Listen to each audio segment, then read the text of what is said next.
بسم اللہ الرحمن الرحیم۔ گرین ہارٹ کی طرف سے آپ سب کی خدمت میں السلام علیکم۔ موضوع سامعین، آج ہمارا موضوع ہے عافیت۔ حضرت واصف علی واصف رحمۃ اللہ علیہ کے اقوال آپ کی خدمت میں پیش کریں گے، جن سے ہم سب اپنی زندگی میں عافیت، اصلاح،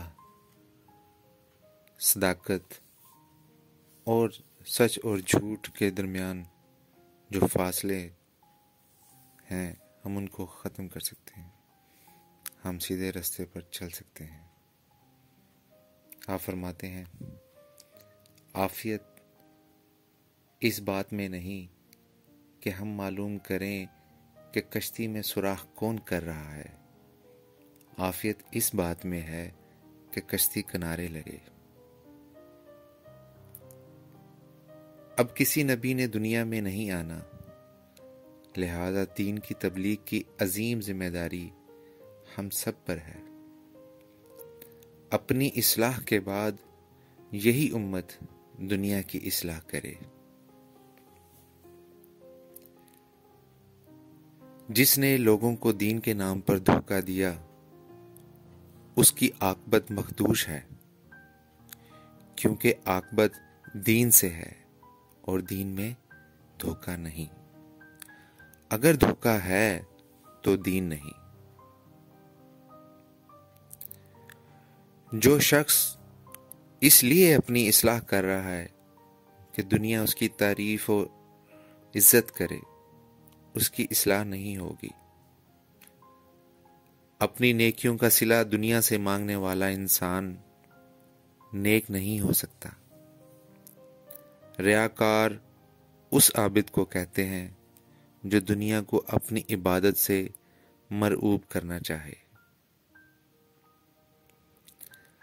جب تک مخبر صادق صلی اللہ علیہ وآلہ وسلم کی صداقت پر اعتماد نہ ہو، ہم توحید کی تصدیق نہیں کر سکتے۔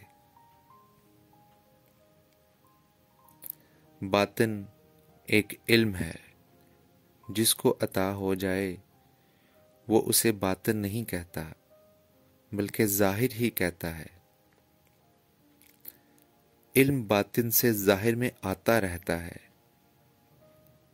اسی طرح وہ غیب جس کا علم عطا ہو جائے وہ غیب نہیں کہلاتا۔ غیب وہ ہے جس کا علم بندے تک نہیں پہنچتا، یہ صرف اللہ کے پاس ہے۔ ایسے غیب کا تذکرہ بھی نہیں ہو سکتا، اور اللہ کے لیے کچھ غیب نہیں۔ زندگی اور عقیدے میں فاصلے رکھنے والا انسان منافق ہوتا ہے۔